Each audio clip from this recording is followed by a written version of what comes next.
Yeah. We finally did it. Yes. Finally here. I know. The podcast finally begins. Like, was it 9 months ago? It was about 9 months ago. There was enough time for us to get pregnant and have this baby. Yeah, thank you for courting me and being receptive to my advances. Yes. I mean, likewise. I don't know. I mean, it's I feel like we've been pregnant with ideas for 9 months, and here we are to share them. I mean, it's really rare to meet somebody who, like, even though we're geographically very separate, like, is very in line with you, and mentally in line with goals and dreams and motivations. um and it's really exciting. Like, I've met a lot of friends through all my past projects, and I'm really happy that that you and I were able to connect. Yeah, I agree. It's super interesting, and I think that we clicked right away.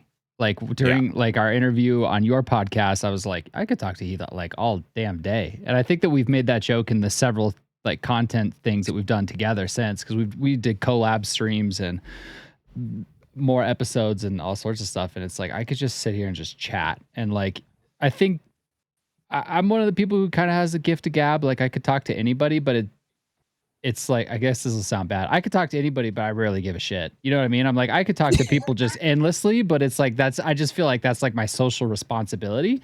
But very, very seldomly am I am engaged in this conversation, Well, and like days later, you're still thinking about things that we said and been like, man.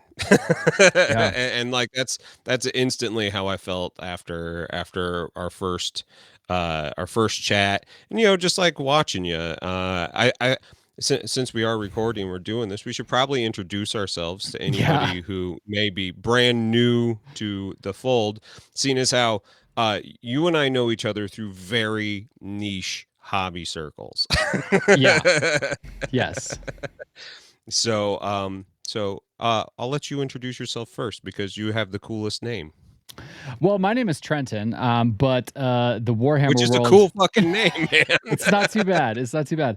The world of Warhammer and miniature painting might know me as the Sauce Painting, which has been my kind of, I think, 3-year running painting brand. And that's me. Warhammer painter, miniature painting enthusiast, generic video maker, strong opinions. Strong opinions. Hot takes. Yeah. Strong opinions. Yep. I like that. I think that totally works. My name's Heath Aldrich. I am a musician. I am a mini painter. During COVID, I started a podcast called Hobby Time in the Murder Basement to give this extrovert something to do. And it turns out that I had a lot of fun while doing that. But also it was kind of a double-edged sword, as it exposed a lot of history and memories and dreams that had kind of gone by the wayside. And then, and just left me with this massive sense of discontent, like I should be doing more. Fast forward 2 years later, I was a small business owner. I am no longer a small business owner. And not like I quit so I could pursue YouTube and things full time, but I quit because I realized that I'm not done. I'm not done. And I don't know if you ever wake up and have that feeling of not being done. Like there's this path that you set yourself upon, and sometimes you stop and take a break and look at, smell the roses, get into it. Getting into content creation and everything made me realize that I'd let a huge part of myself die on the vine, wither, my mind grapes were withering and rotting off. And the podcast really gave it back to me. So here we are. Yes. 2 years later, second podcast. I know. It's so weird to think about peak COVID being almost 2 years ago, but it basically was and I guess I mean peak peak means different things now because like now we're in peaks that are like it makes the original spike look like a joke, you know? So it's like, so when was really peak COVID? So I guess when I say that, I mean like the height of restrictions when like literal lockdown was happening. And Yeah. it's crazy to think about that being like 2 years ago and how much has changed. I mean, everything, like everything. I was just gonna say so much, like fucking literally everything. Like there's nothing that's been untouched. Yeah. Which is fine. Like, I think that, I, uh, I I've always really been mad at the world for being too much the same. And going through this, I think that while there are certain aspects of this world that are way worse, like we are actually like seeing like one of my friends was like, I think we're in the throes of our civilization the other day, at, like our Christmas dinner, and that was how we. And I was like, I don't think you're wrong, so to say, but I also think that that's a really pessimistic way to look at the world because like we are. I don't know. I think that there is a large portion of us that are a lot more sensitive now and, compassionate towards the world and people. And I think that there's a lot of people who have a new sense of self. So, like, I mean, I think that there's a lot of really good things that came out of COVID. To look at it as it being a complete negative thing, I think it's kind of a betrayal of the human spirit and condition. Yeah, it was not good. Lots of people died, lots of people that I know, and it's changed the way that we, navigate the world. But I think ultimately there's been a lot of like gifts given to us, and we just have to look at it through the right lens to see and understand. Yeah, I completely agree. I think that COVID and like a quick snapshot is bad. But like I think when you look into what opportunities it's presented, despite massive setbacks in certain things that literally are at the cost of life for others, there's been tremendous changes or opportunities for change to happen. And like it's so weird because like yeah, it's horrible, right? Like it's a bad thing, but there's been some good shit. And I think that it's yeah, like to your point, like it's a part of like, yeah, the human spirit is things change and evolve. And it's an interesting time that we've been in for, yeah, 2 years. And, this is like your second creative project in that same amount of time. And here we are. And it's like things are still, I was having this conversation with my wife the other day. I was like, I feel like things are just completely up in the air still. Like every day is like kind of like starting over in COVID, like everything, like nothing's really fallen to the table yet. It still is like, No, I don't know, what's the rules? What the hell's going on now? Like what even is society and life? And my job is still a complete disaster from COVID. And it's like, sure. so there's so much that's like it's like Groundhog Day. It's like it's Did just constantly churning, and it's like the same thing but different, and it hasn't stopped yet. It's just this world of fluidity that sure. if you're not innovative or if you are a person that needs like hardcore structure, this has been very challenging. But if you're somebody that can embrace change and like relook and be optimistic about, you know, yeah, there's a bunch of really terrible stuff, but if we move beyond that, there's tremendous opportunity for growth and prosperity and new ventures and new everything. I think for some people, Yeah. COVID is like the greatest thing that's ever happened. And I don't Oh, think that they I would think that admit it, but there's a whole class of our population that needed COVID. They needed a fucking break. They needed to be able to catch the breath and be able to be like, I am reinventing myself. And like, I'm in college now. I'm one of these people who like I decided to reinvent myself, and I tried writing a paper on the Great Resignation, and I think we're a little too close to understand what it is and what it means to this world. But there is like entire sectors of businesses that are just completely crippled because nobody wants to do a shitty job for no money, and mhm. those people didn't have the choice or the chance to understand that they could change. And now, looking at people in like real professional careers leaving because they're like, I don't want to do this. This isn't my grind. I don't believe in this.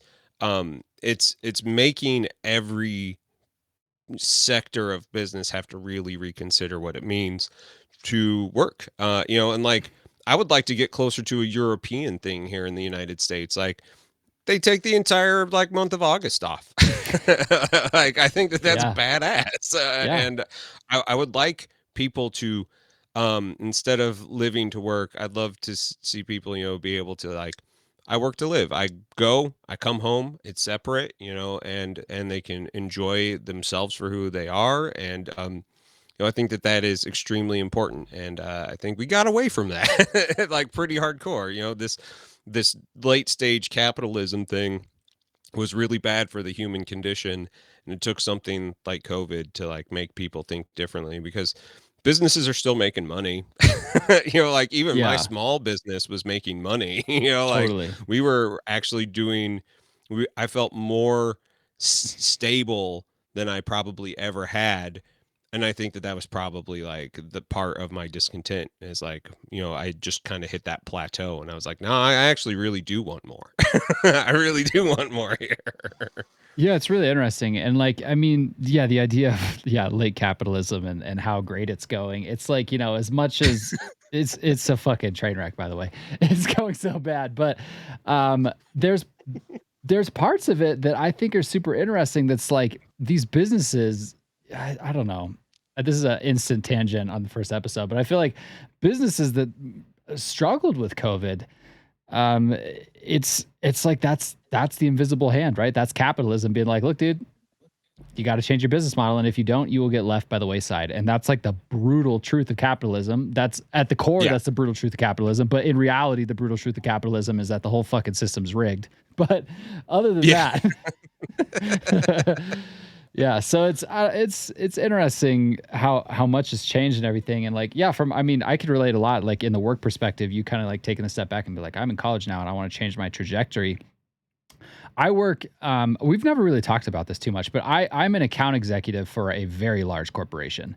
And when COVID hit, basically the first thing we did was we fired our sales team, all of them. Sure. All of them were gone. That happened in like so many businesses. People have been there for like 25 years. The fucking pros, the people who like made the company what they were, fucking gone instantly. Yeah. Get out of here. Yeah, which is crazy. And it's like, I watch some of the best salespeople I've ever worked with, talented, been with the company for 20 years. I could sell, what is it? What's the saying? Catch up to somebody wearing white gloves. Is that the saying? But it's some of the best salespeople I've ever seen in my life just disappeared overnight. And my job didn't. And I remember in the middle of COVID telling my wife, I was like, if I want to focus more on painting as a side hustle, as a viable side hustle / business. That way I can never be fired again. I can't ever lose a job because I always have something just instantly up my sleeve. And like, cause it's like, if something ever happens to my job, the next day I'm a full-time painter until I find a job again. And that was something that I realized through COVID, was watching these huge, like these titans of sales just disappearing overnight. And I was like, I can't be in that situation. I'm not the type of person that would just be okay losing that. And so I really started approaching painting specifically as a business, and started to grow my channels and grow my commission business and figure out ways to make essentially an endless income stream if I need it. Sure. And so I could definitely relate to you from that perspective about like, work changed a lot. And although my job is, at the core, my job hasn't changed. It's been weird. Like we've had, random assignments and projects and all sorts of other stuff to do over the last couple of years. But at the core, nothing about my income or my lifestyle has changed. But watching it impact other people, especially people I knew personally, I was like, I can't. That to me was like, it was like a flip of the switch. I was like, painting is now a permanent side hustle. And you and I are both in the same camp where like our hobbies turn our jobs, regardless if we want to or not. Yeah. Like we're just like, I need to justify this a little bit. And we aren't the tree that falls in the wood, like with no one to watch. Like we demand that people watch our trees fall down in the forest for better or for worse. Right. Like we will fucking do it publicly. Like, And I don't know what that really says about us and like our privilege of being just like cis white dudes who nobody has ever really fucking told us no. And you're like, yeah, I'm gonna do this, and you guys are gonna have to reckon with it. We don't have the fear and the apprehension of failing in public that a lot of people do. It's Yeah. really damaging to a lot of people. Where I'm like, if this fucking ship is going down, I want it to be burning as bright as fucking possible. Yeah. Because like I think I've seen enough people crash and burn to know that like by the end of it, it's kind of all right. It sucks, it hurts a lot, but like, life goes on. That this world is not, it's not set in stone. So like you Yeah. go, you make the best of it and you move on, like it's just what it is. Yeah, so it's been an interesting couple of years. I mean, like creatively, I think that we've both had massive learnings and awesome steps forward and at times massive steps backwards with our creative projects. And it's like, Sure. dude, it's been crazy. It's been a crazy couple of Yeah. years to be a creative and to try to do anything that's making a business has been uh, it's uh it's been a lot. It's been great. I mean, I've had an awesome time over the last couple of years focusing more on the creative aspects and pushing Sure. creative businesses and ideas, and it's been awesome, but it's like Well, it's been and trial you by fire, really. and you found a really cool, loyal audience too, which is something that not everybody does, and it seemed to happen really naturally. Like you did it like 3 years ago. You had your kind of first foray into YouTube as a painter. Realized how much you hated doing it. Then we both started doing Twitch around the same time. Yeah. And you got into that whole community building thing, which was really inspiring to see.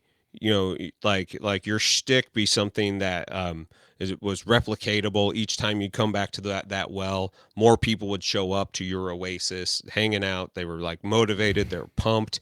And I think that was something that was really important to people through COVID. Like your attitude towards being alive was important. And Yeah. and I think that was one of the reasons why I was instantly attracted to you and your outlook. It was just like, no, this is somebody who fucking gets it. I'm really glad that they're here doing this. Yeah. Well, thanks. And I mean, I likewise, I think when I first started bumping into your content, I was like, yo, this is a guy who's like taking advantage of this opportunity to have some in-depth discussions and be like, hey, this is shit's hitting the fan. I know you're at home. You want to talk for a while and make a podcast about it?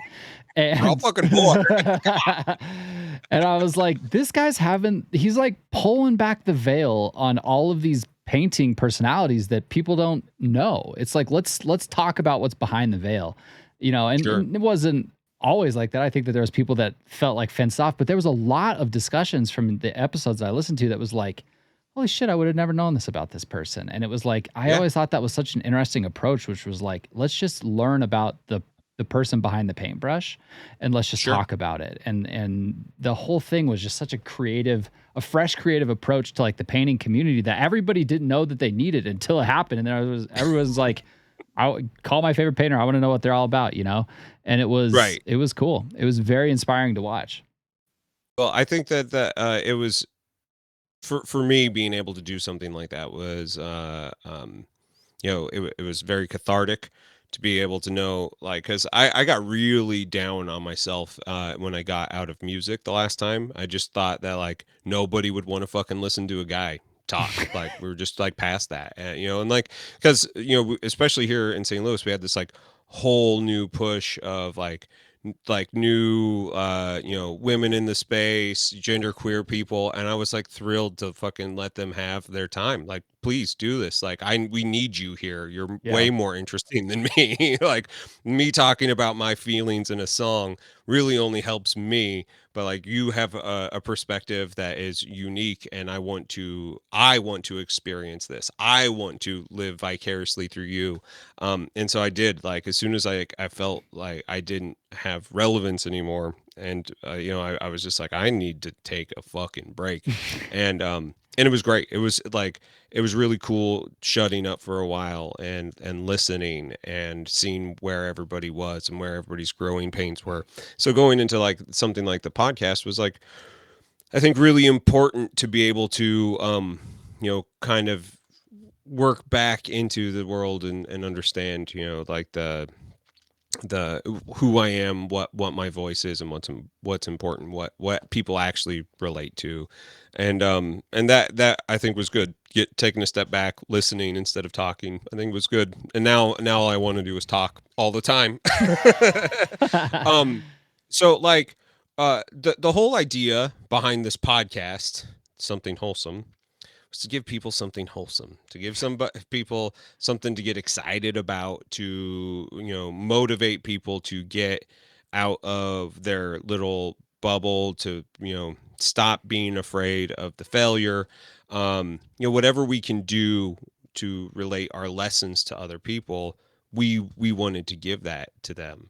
Um, and 9 months ago when we did it, we while kind of like instantly failed right out of the gate. you know we and maybe it was like, I think actually probably like the perfect thing, having to take a step back and really think about what we're doing, make sure that we're mentally in the right space for it, make sure that we aren't just swinging dick through a crowd of people that may not be ready to be pushed, and like being overly aggressive. And I think that it gave us some time to really think about what good we can do to this community. Would you agree with that statement? Totally. Totally. Yeah, and I mean, so much has happened in our personal lives in that 9 months too, from like the Yeah. initial launch of this idea and this concept for a podcast. Like everything has changed. 9 months later, like it would have been a wild ride of a podcast, man. Like it would have been just insane the last 9 months, and it would have been, I think it would have been like really, like taken apart. You know what I mean? It would have been too many places. There was so much going on, and yeah, I think you're I right think that you're probably right. Yeah. taking a step Yeah. back, and it's been good time to regather, and it's been important, I think. Well, at that time, like, I realized that I didn't want to do Hobby Time in the Murder Basement anymore alone.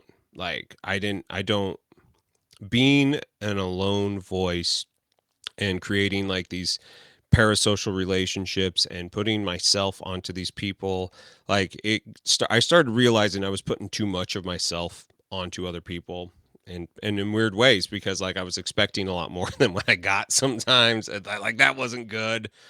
um, and so like having some time to think in retrospect of what it was and what it can be, I think is really important. And I think I grew quite a bit in this last 9 months. Yeah, I agree. Same. It's been a Same. very transformative 9 months. I mean, so much life has happened, so much just work, actual job stuff has happened, so much like hobby stuff, painting, fun, everything has been a lot of like transformative events of the last 9 months. So it's like, yeah, it's weird to think about like, yeah, what would this episode have been like 9 months ago versus this episode now? And it's like, I think this is probably a better place to record this episode from. I think you're right. I think you're 100% right. Oh my god. So our first episode and our first topic that we wanted to do was encouraging people to dream big and like setting up realistic goals. And I've thought a lot about what dreaming big means, and what what a lot of people do when they are formulating their plan. And people who are overly cautious, people who are too aggressive, like there's this thing that like they're either not dreaming big enough, or they're dreaming way too big, and they don't have anything to back it up, and or any plan to get to the place where they need to be. And I think that that's where, as people who have done and failed and grown and succeeded, I think that that's where we are uniquely capable of talking about these things without sounding like total dickheads. Yep. Yeah, I could tell you what like I've made mistakes dreaming way too big. And I've made mistakes like, big mistakes making goals way too small, and like trying to find that middle ground is huge. But I think one thing it's just instantly stuck out that you said is like, dreaming way too big about goals. I just thought instantly like, I think it's very important to be able to differentiate between a dream and a goal are two totally different things. And Right. like I think that a lot of people get hung up on like this dream, this ideal, like, oh, this would be so cool if, and it's like, yeah, it would. So Yeah. yeah, Absolutely. you're right. That sounds cool. And it's like, yeah, so it stays there until you can quantify it or come up with actionable steps to make it possible. And now it's not a dream, now it's a goal. And being able to differentiate those things. And it's also totally okay to have both. Like Yeah. like my big dream in the hobby space is to have like a Spruce Slayer standalone store that's also a restaurant that's dedicated gluten free and that has like, And it was tacos, right? yes, Tacos is what tacos. you wanted? Yep, it's a taco stand that just happens to be a painting miniature hobby store. So people will show up and be like, "Yo, this place has good ass tacos. What the hell are all these Warhammer dolls about?" And that to me would be my ideal customer, right? Somebody who comes in is like, "I'm just here for the tacos, man. What are you guys painting? Is that toys? What's happening over here? What are you guys playing over there?" That's the goal. But like that's a dream. It's just like it's a dream to me right now because I have no actionable plan to ever get there. That'd be cool. Like if I inherited enough money to start a business with no issue losing all of that money, that's probably what I'd do. But that's not. I can't make it a goal to just be like, hey, I just happened to find $1 million and I started this business, and if it makes $0, perfect. So that's not Right. it's not a goal, it's a dream. Like that would be awesome, but there's no actionable anything for me to get there right now. I hate to tell you, you'd need a lot more than $1 million to keep something like that one moving. Yeah. Not to crush the dream. Gah. Well, I have some notes in my wonderful Lisa Frank binder. This came from one of my fans of Hobby Time in the Murder Basement. Painted Moose was very sweet and was celebrating me going back to college and sent me some really funny Lisa Frank binders and notebooks. So I am like pastel neon pinked out to the max right I love it. now. I love it. I've been one thing that's COVID's done to me, and I was thinking about that this morning because I've been keeping my notes for the show in our Discord, and I Sure. was like, I need a notepad. Like it's weird to just not like write notes, but I'm like, maybe it's time for an electronic notepad. I think I'm ready for like an e-notepad. I was actually doing e-notepad research this morning. I was like, I think it'd be cool to have every note I ever take, creative projects, work projects, everything just on a thing. And I could just bring that places, keep all my thoughts organized, like draw doodles, whatever. It just exists in one place. There's a couple products that are either out or close to being out that are like Yeah. e-ink that you can write on. And like the problem that they're having, and the last time I looked at this was like a year ago or more. Like the e-ink doesn't update as fast as you write on it. Got So it. like trying to get it because it needs to look and feel as close to paper as possible. Otherwise, you're just never going to use it. Yeah, Because like I exactly. thought the same thing. I got a tablet, the like a 10-inch tablet. It's nice. It's very easy to look at. Has a stylus, and I have messed with the stylus some, but for the most part, I will like I'm just like it's just a thing that's going to get lost eventually. Yeah, that's fair. That's fair. So what's in your unicorn notebook with all your Okay. pastels? I think the first place that I would like to start about dreaming big and setting goals is to be honest with yourself about what you really want. Like straight up, Mhm. what do you really want? And that's not a thing that is ever like 100% quantifiable. Some people are like, I want to be the most famous singer in the world. And like that is a dream. It's very specific dream that is going to take very specific goals to get there. Um, but it may not be completely realistic, and it may set you up for some sort of failure.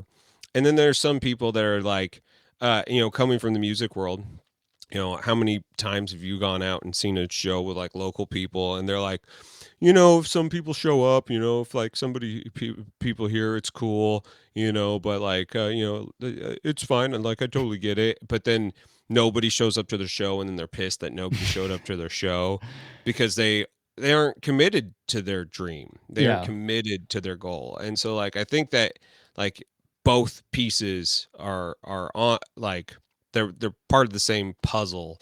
And I think that most people undersell themselves and under dream and don't go after it. Like I think that is a real problem, of whether or not it's like self-esteem issues or cycles of abuse that keep people away from their dreams, or just like the fact that like the world wasn't built for kind of people other than us to like take advantage of these spaces, like that for many years it just was kind of like white dude party. Yeah. And so anybody else didn't have see themselves in those spots. And I think that that's changing dramatically, especially in the last 10-15 years as like YouTube and the internet has like completely devastated the like artistic space of film and music, to where like people are like, yeah, no, we could have, it was easier to make money in the 70s. And I was like, it was easier for certain people to make money in the 70s, but like you had no disparity between the haves and the haves not. There was just Mm-hmm. like you either were or you won't. And Mm-hmm. and now you can be like the middle class of content creation and artistic expression exists now.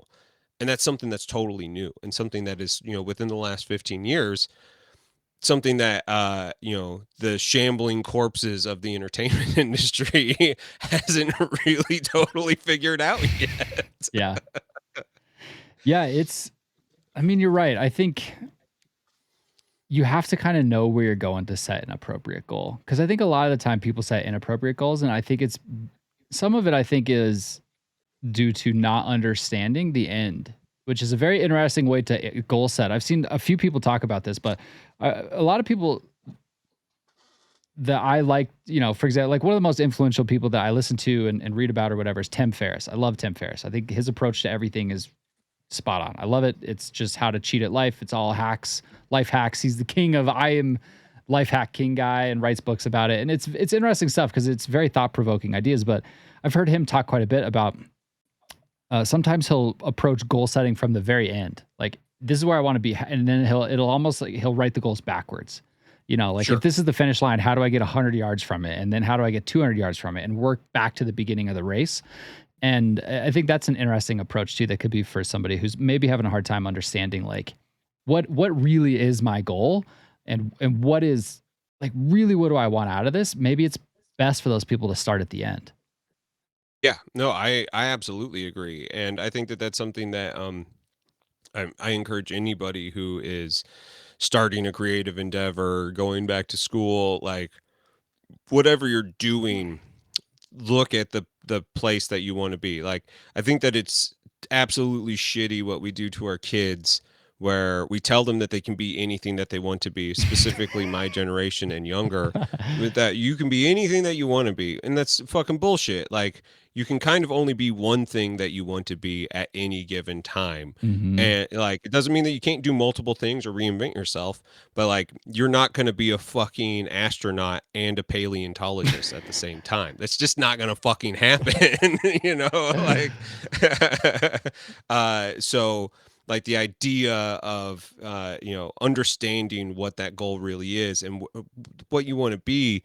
And like if you would have asked me in high school, my dream was, I didn't really have much of a dream. I wanted to play music and I wanted to start a family, like because that's the only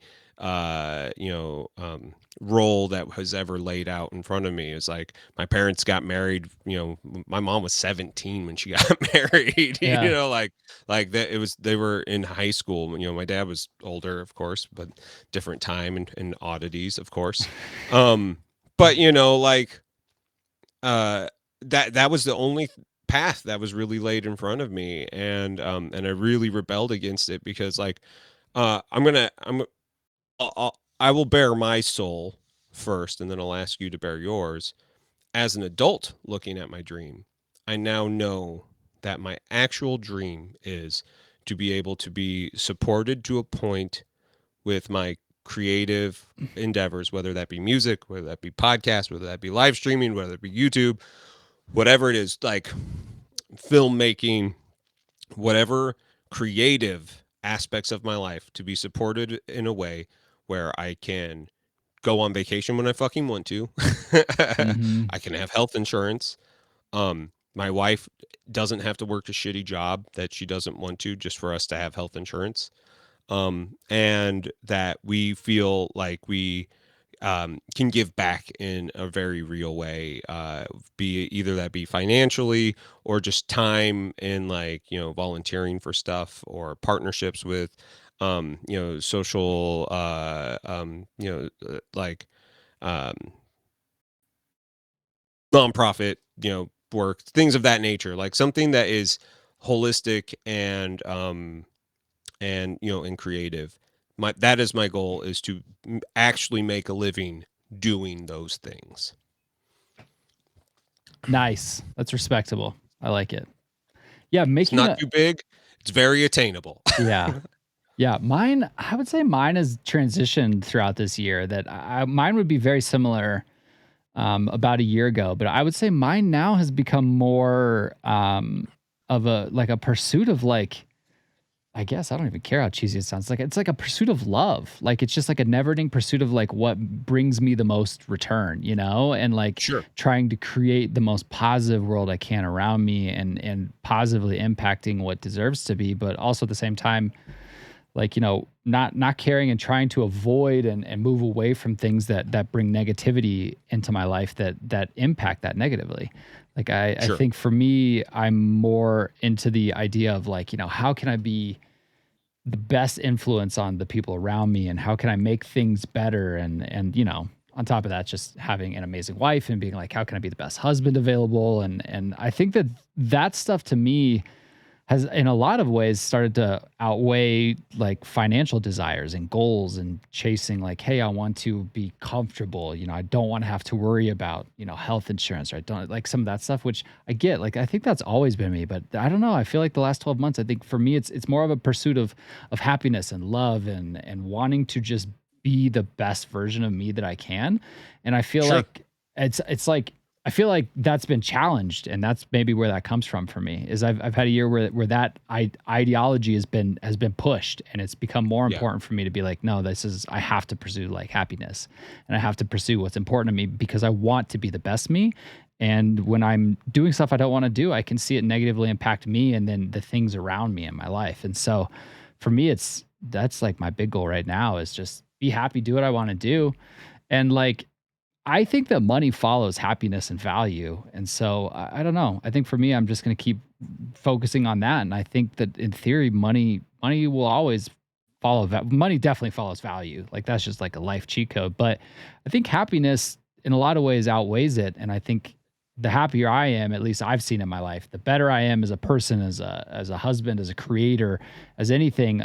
Money follows that, And so I think I've Sure. looked past the financial stability piece and been like, what if I focused on something else that I think that's like it's like a I'm focusing on like the locomotive of a train, and I think that the money's just stuck to the second car. It's kind of just following me on this path.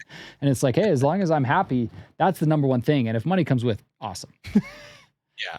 Dude, I mean, like, I think that's great and very respectable. I would love to say that I've had the exact same experience that money follows happiness. It has not.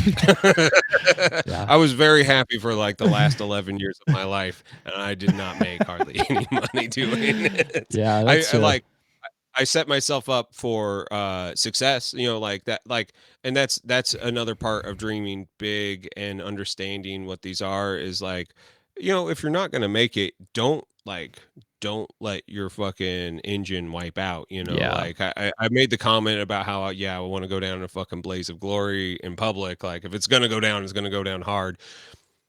That's all well and cute, but like truthfully, like build yourself and your creative engine should be something that should be sustainable too, and something that can keep on going and can launch you into the next thing. It's the reason why you fucking buy a house. Your house Mm-hmm. is a monetary engine towards whatever dream that you have. You know, like you have to actually buy the dream for it to be Yeah, something that can launch you into the next thing. totally. Totally. So what's when you okay, I have let's start with the first question. Do you think it's better to set a low goal or a high goal? I think it is better to set a low goal over and over again, the Mhm. baby steps things, but I think that it is important to understand what those goals are adding up to. Like if Mhm. you are only looking at like the week in front of you and I've got to get this job done so I can, have the weekend. You're not thinking about your next 5 years of weekends. You're not thinking about the next 20 years. And I think that that is part of the reason why we're in such an interesting place right now in the United States and in the world. It's because people actually had time to fucking think. They had that thing. Like Yeah. I like I like small attainable goals. Here's my small goal. I want to get a bachelor's degree in a year. That's a fucking stupid goal. It's like way too big. But for me, like it makes sense to be that focused, and to like get this thing done so I can get back into doing what I am, and I have this little piece of paper that says that I'm actually worth more. Especially since there are so many people that are going to be entering into the workforce that do Yeah. have these things. Like it's smart if since I'm like totally changing careers to have pieces of paper and certifications that says that I'm good. But that's my short-term goal, and it's a year. Like, my short-term goal is a year Yeah. right now, and a lot of people, can't even think about what a year is away, and I feel very fortunate that I have that ability, and that freedom to think a year out, but that's my small goal, and to some people, that's a huge goal, but, like, it's just a baby step towards my next phase of life. Yeah. What do you like? What are you a I small goal approach I guy? do. I like small goals too. I think it's important to have like, me and you have talked quite a bit in the past about like what's your bag, like your big hairy audacious goal. Like what is a goal that will like what's a goal that literally scares the shit out of you that you can't even think about it because it makes you so anxious? I think it's important to have like one or two of those up your sleeve, but small Sure. goals I think are much more attainable, obviously, right? Like it seems like you're like, okay, I think I can accomplish this. And just that thought alone will propel you towards that. Like I think a lot of Yeah. people face like paralysis when they start thinking about what their goals are and how to achieve them because it's like, I don't even know where to begin. This is too big. I can't, this goal is too high. This is too much stuff I need to accomplish. And it can be just completely paralyzing for certain people. And so Absolutely. I'm definitely a fan of smaller steps too. And like I mean, a micro example, that's how I piece out armies that I'm painting. It's like this week I'm base coating them. Next week I'm doing metals. The next week I'm doing basing. And like those small steps are like to me what's always helped me get through like a painting project because I'm like, hey, I Yeah. understand what I need to do this week and it's attainable and I'm going to do it. And if it was just like paint this army in 4 weeks, I'd be like, "Oh my god." Like where I get That's too much. yeah, it's a lot, but if you break it down into small attainable steps, to me that's where I've always found the most success in Sure. professional world and creative world and even painting anything really. It's just small things along the way. Do you ever get hung up like in like mental health sort of like death spirals and shit like that? Is that ever part of your inner dialogue like I can't live up to this thing or whatever, and you end up in that sort of like self-doubt spiral, or are you someone who can actually like see the idea, know that you got the skills to do it, get home from work every day with a fucking smile on your face to like get down and like get your streaking grime all over those fucking space marines? Like, Yeah. is that something that you ever have to struggle with, because that's something that I have realized, that my mental health is like way more fragile than I knew. Like, I went a really long time not paying attention to it, and now I'm like, oh, I was a broken person for a really long time. Yeah, no, I do. I struggle with the Yeah, same thing. Yeah, and it's like, I definitely go through spirals where, if I think that I'm not going to be able to complete a project or even doubt myself in the first place, like that's regular. I definitely go through that. And it's like it's weird cuz I don't know what triggers it or why it even goes away. Like it's something that just it exists in my mind. It's quite often drowned out by like, positivity and actually doing it. But like, I mean, I know one thing that really helps me combat that is literally just doing the thing that the voice is telling me, like, anything in my head that's like, this is not going to work. Like, just doing it often drowns it. But that could be paralyzing too. Like, it's sometimes sure, it's very hard to just do what you need to do if you're afraid of it. If you're having self sure. doubt and spirals about it, it's very hard to just do the thing. But that again, I think just goes back to I think to me the importance of small steps is keeping it like if I'm terrified to paint an army commission, a massive army, that yeah, I could definitely have some self doubt, some spirals about it, feel like I'm not going to finish it. I have no idea why they hired me in the first place. Like I go through that, but Sure. if my goal for the week is to just base coat the army, then I'm not thinking about that, and that helps me offset it. But I mean, I definitely go through like mental health spirals on top of that. I think a lot of people do. Um, but I definitely do. It happens. They come and go. Yeah. It's just I've always seen you as somebody who is like so uh like sure of themselves, and has a game plan set up for everything, that it's nice to know that, it's nice to know that sometimes you're afraid of things, like, Yeah. because it as much as we don't like to what's it called,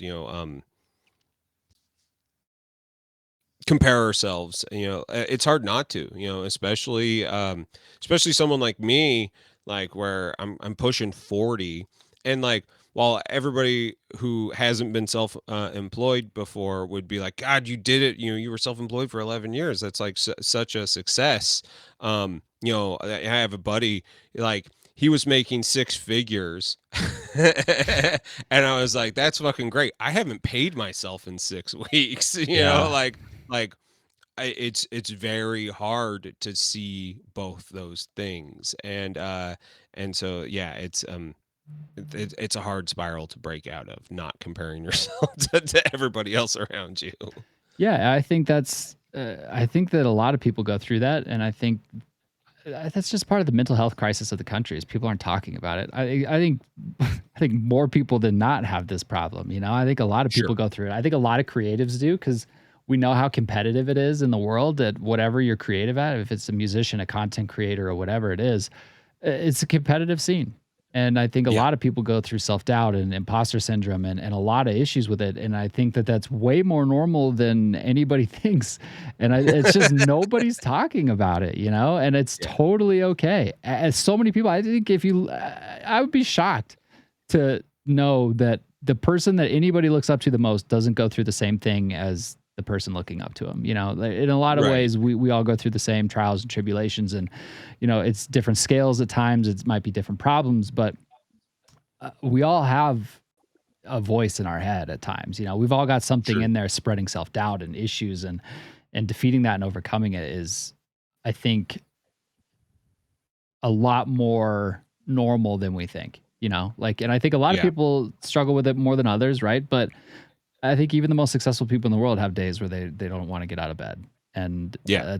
I think that's normal. I don't think it's weird. I think it's I think it's common.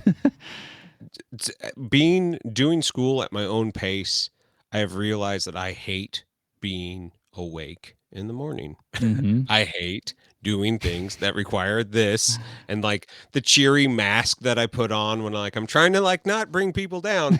Like, I just am like, I'm not ready for it yet. And so like I have gone into like this whole like staying up till 4 a.m. in the morning. I would be like really good swing shift guy, I think. Yeah. And like I wish the world was like more flexible for when like a neurodivergent brain is actually good at being part of the world. Yeah. That's what my dream is. It's a dream that I give to everybody. Yeah, I think it's common, man. I think I'm my own harshest critic. My wife would tell you that. I am like Sure. so hard on myself. But I think that's just because I have although I have, small step goals, those steps are leading to big stuff.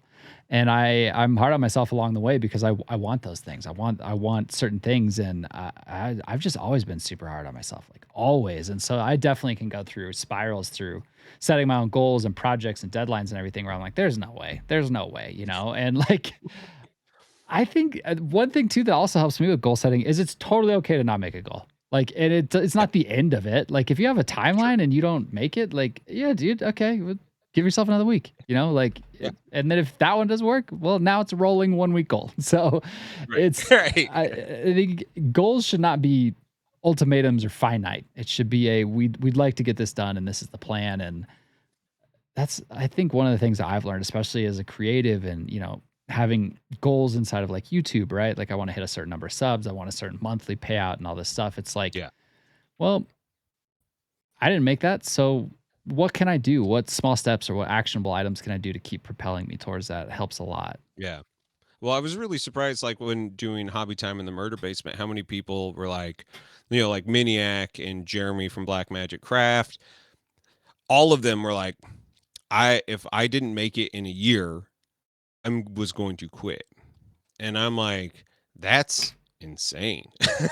Like, because like making it in a year is different than like getting a degree in a year, which is really just time management. Like that's Hmm. it. The fucking spark of a creative thing that people buy into in a year is lightning in a fucking bottle. And like Yeah. I can't like I can count the number of people on my hand who made it in a year versus the hundreds that didn't. And like that was the thing that I think that really hurt me. As I was doing hobby time in the murder basement, is like how many people were like mad at themselves that they couldn't replicate what someone like Scott was doing with Miniac. And Scott kind of broke the mold. He Hmm. was the first person, and like I've been criticized for being like harsh on him, but like he's the biggest fucking person in our space. Maybe Squidmar is now. But like, you don't get to that height without actually having to, look at yourself three-dimensionally and also be put up with a little bit of criticism about it. And I Hmm. think that he was smart enough to grow from a lot of that stuff. And I think that that was one thing where people just thought I was being a little harsh when I said that he was kind of in decline, where there was all these new people coming up and he was just kind of doing the same old thing over and over again, and he's like broken the mold again, and now Yeah. he's doing it again. And him and John with the Trapped Under Plastic thing. Well, Trapped Under Plastic isn't always my favorite show. I do really love the enthusiasm and the excitement of those two bouncing off each other, and it makes me be in a better mood. So every time I do listen to it, I walk away feeling better. And so I think that that's an interesting thing of taking, a goal, getting there and realizing that there's, now that you're here, you still have to keep on moving, and I think that that's another part of when you do set a goal and you hit that spot, you can't just rest on your laurels. You got to look at the next thing. You got to keep on moving on, because I think he went for so long without reinventing himself that it kind of hurt him in the short term. But I think because he got to publicly grow from it, I think he'll be better, way better off in the long run. Yeah, it'd be actually very interesting to have the goal conversation with them about the 1 year. It's like, was that the goal, or was that a step? Right, we're talking about like steps and goals. Was that Right. your small step towards like what's your actual end goal? So that'd be very interesting to have that conversation with them. Earlier you said something about like you have this ability to like think a year out. Have you ever heard Devin Nash's How to Start a Business analogy? That there's 0 to 100 people, like it's a 0 to 100% style of thing. It's just super interesting. I like It I has don't know. completely rattled my brain ever since. But he basically said there's 0 to 100% creatives, like types of people that work in businesses, right? So 0% is somebody that's like, I have an idea for a business. Yeah. 100% is like Tesla, okay? Like they're shooting dicks into space, right? So that's the difference, right? This is just some dude in a basement. This is just like, I'm going to start a t-shirt company or whatever you want to do. That's 0%. 100% is the biggest corporation, most successful business you could ever imagine. And he talked about how there's very few 0 to 100 people on the planet, and used Elon Musk as an example. He's like, very few people could actually think of that business and take it from a basement to space. Very few people. He's like, there's a lot of people that live in the middle, right? There's people who don't have ideas but know how to run with somebody else's, and that might be like a 20% to 50% person, right? And then the company gets so big that they don't know how to handle it, and then they have to hand it off. But the whole concept made me just completely rethink about like, it's okay to like not necessarily have the answers, and that sometimes your goals, Of course. right? If you're a 0 to 20 person and you still want to make a Tesla, you can still do it. You just need to know who the 20 to 40 person is to hand the company off with or to start to partner with, you know? And Right. understanding how you fall in that is super interesting. And I think that that's, another important part of goaling is how can I partner with other people that can help me towards what I want to that I can't do myself. It's so huge. Yeah. And it was so weird to just think about that. Like, 0% is a basement idea. And I think I'm a 0 to probably 30 guy, because I could shell out business ideas all day, but there's definitely a certain scope of business. Yeah. And there's a certain scope of business where I'm like, I don't know the logistics of dealing with this. I don't know the right people. I don't know physically how to deal with this business anymore. I don't know. There's a certain logistics point of every business I could imagine that I would have no idea how to do it. And Dude, almost every single one of my business ideas isn't scalable. Like, that's the problem. It revolves around me, so I am also in that same zone it's where super like crazy.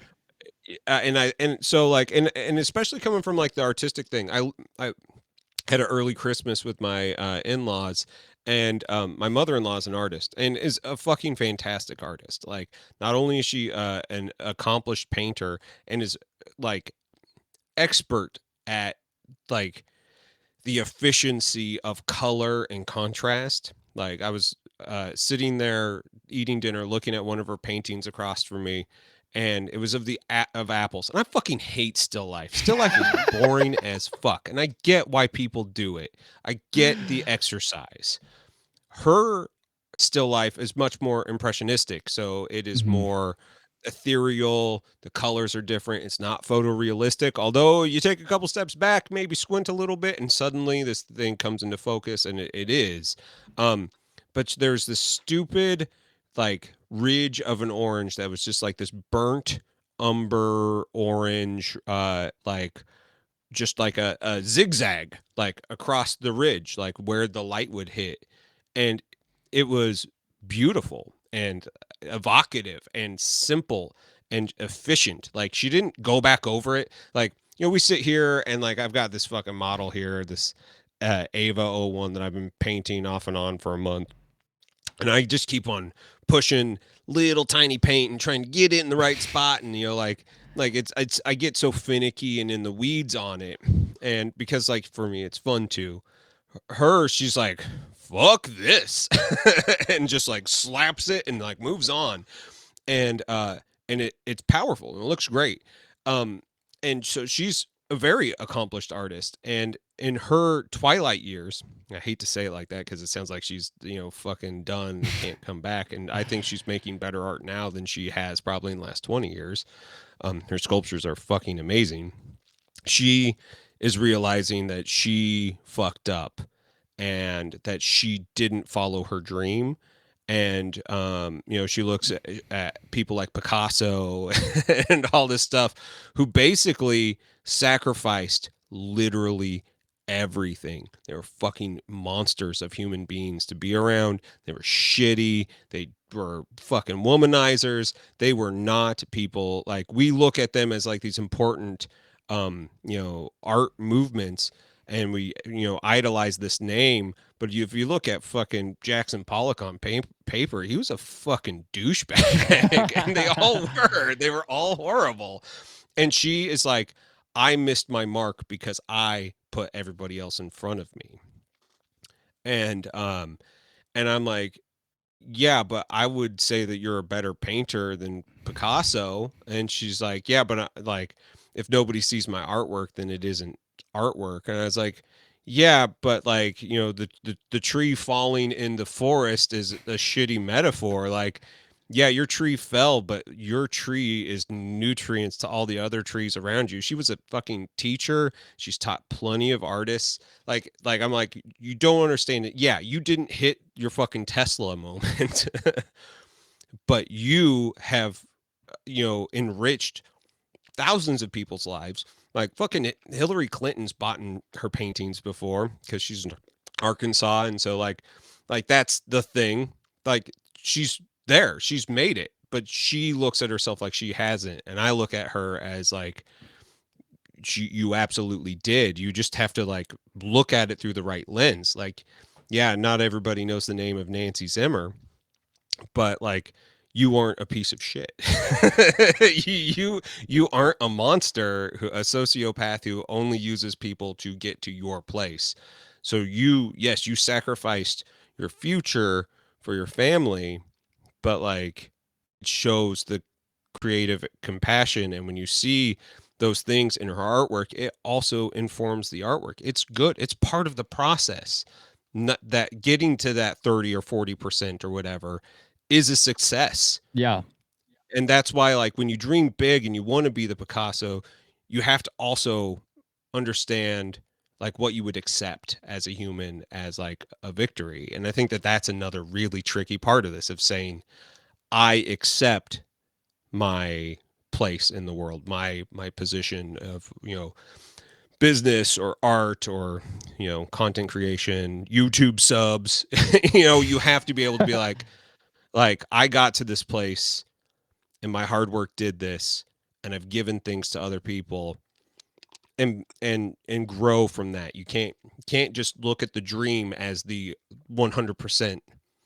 You know, you have to be able to look at the whole picture. Mm-hmm. Yeah, and some people, and that's, you know, some people's dreams might be 110% company. That's just not possible. And some people's dreams Yeah. might be the 40%. And it's such a interesting way. I like that was a very interesting episode of Devin Nash where he was just talking about the 0 to 100 concept, and I was like, holy shit, man! Like it just really resonated with me because I think it just really made me feel like, got it. Like I understand if one of these businesses or my projects really scale, I know that I'm not the next step of that project. Like I have to hand it off or find a partner who is. And that was Yeah. crazy transformative for me because then it was like, it's okay. Because that's what's always, sometimes that can be like paralyzing from even starting some of my goals. Cause I'm like, what if it gets so big? Like, what am I going to do? What if this? That is such a rare thing. Like, what if this gets bigger than I can handle? Most people are like, what if it doesn't get anywhere close to it? You know, and they're looking at it. You dream from a place of abundance where everybody else dreams from a place of poverty, and that's such a unique thing. I think that's why I like you, is the fact that like to you you know, Matrix has been on my mind. To you, there is no fucking spoon. You know, like you weren't trying to bend the spoon. You're like, nah, this thing just doesn't actually Yeah. exist. Like, I just I want want a what I fork, want. man. Yeah. Dude, well, that's why, I mean, that's why Spruce Slayer went all drop shipping because I was like, yo, if this thing takes off, I don't have time for this company. And I'm like, No nah, shit. like I could do it now. Like I know what it's capable of. Like I know my order's coming. I could definitely keep up with this company right now. No problem. Sure. But if this shit blew up, no way. There is no way. And especially with the profit margins involved, I'm not going to spend all day putting t-shirts in bags. Like I'm No. just not. And so that to me, that was at first when I was conceptualizing this company, that was like almost paralyzing. I was like, oh God, what if this works? You know? And Yeah. then I was like, okay, well, I'm going to act like it's going to, and I'm going to future proof it by making it drop shipping, which will greatly diminish my profits, but could make it something larger scale, which is what I want it to be. It was never designed to make money. It was designed to just be a uniting fashion label among nerds. But it was Sure. that to me was paralyzing because I was like, man, if this scales past like 20%, I'm out. I can't deal with that. And yeah, that's interesting because I basically Well, just I had mean, to, I think that like goes into the like the business analysis of what you're getting into, what your dream is. And like we have so many things, your fucking SWOT analysis, your strengths, weaknesses, opportunities, and threats. Like that is something that most people don't look at themselves hard enough to actually understand. Like you knew that, like, if this happens, like, and it could have even been like one day of you spending all day putting shit in a bag, and you knew that that was too much. Yeah. Like you knew that that is never the goal that this needed to be. Which is I commend you for actually seeing that, because so many of us don't. But I think that that is a key part of understanding your dreams and understanding like how to like capitalize on them while you have momentum, while the engine is actually moving in the direction that you want.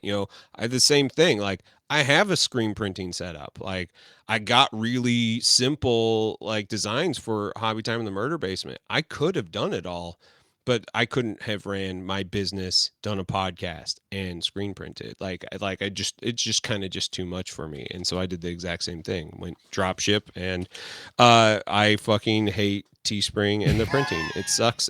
Almost everything that I've gotten has been destroyed, and it makes me really sad. I use Printful, and it's been awesome. They fucked up my first order and were like, "Hey, we're gonna send you a new one." And it wasn't even like the print was bad. It was just they printed somebody else's tag inside of the shirt, and I was like, "What the hell is this?" And they're like, "Oh, sorry." So That's a weird mistake. it was so weird. I was like, how do you screen print the wrong tag?